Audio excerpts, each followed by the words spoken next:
उन्होंने तो एक और डायलॉग बोला था, तेल लगा लो डाबर का और नाम मिटा दो बाबर का। इस तरीके के शब्द, इस तरीके के सेंटेंस कौन बोलता है, वो भी सभाओं में। वो युवाओं को क्या संदेश देना चाहते हैं? पढ़ने लिखने का, आप अपने गीता का ज्ञान, आप अपने भगवत गीता का ज्ञान नहीं देते लोगों को। आप कोर्ट दे करके आते हैं कि लड़िए हिंदू मुस्लिम के नाम पर।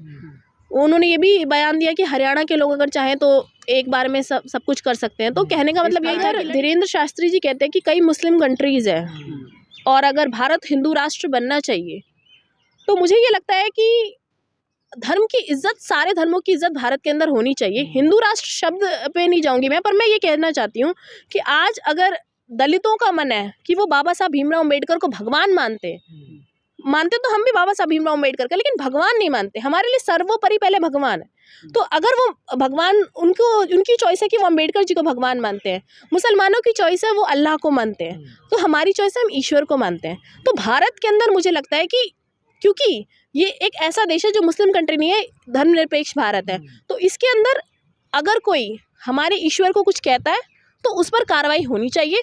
आपको इज्जत हमारे धर्म की भी करनी पड़ेगी।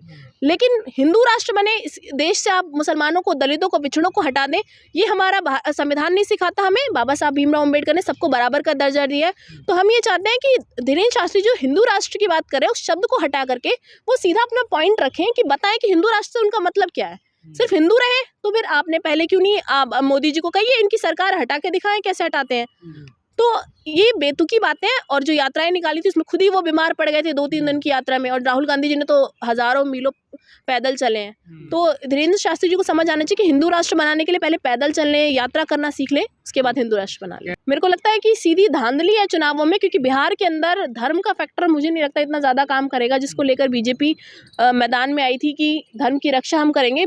बिहार के लोग पहले से ही सशक्त हैं, उन्हें पता है कि कैसे ये धर्म के नाम पर पूरे देश में राजनीति कर रहे हैं। तो बिहार की जनता ने वोट तो गठबंधन को दिया, लेकिन वोट एनडीए में कैसे चला गया, ये जांच का विषय है और इस पर ध्यान देने की ज़रूरत है सब। तो मुझे लगता है कि बिहार के अंदर जो चुनावी माहौल था वो गरमाया हुआ था।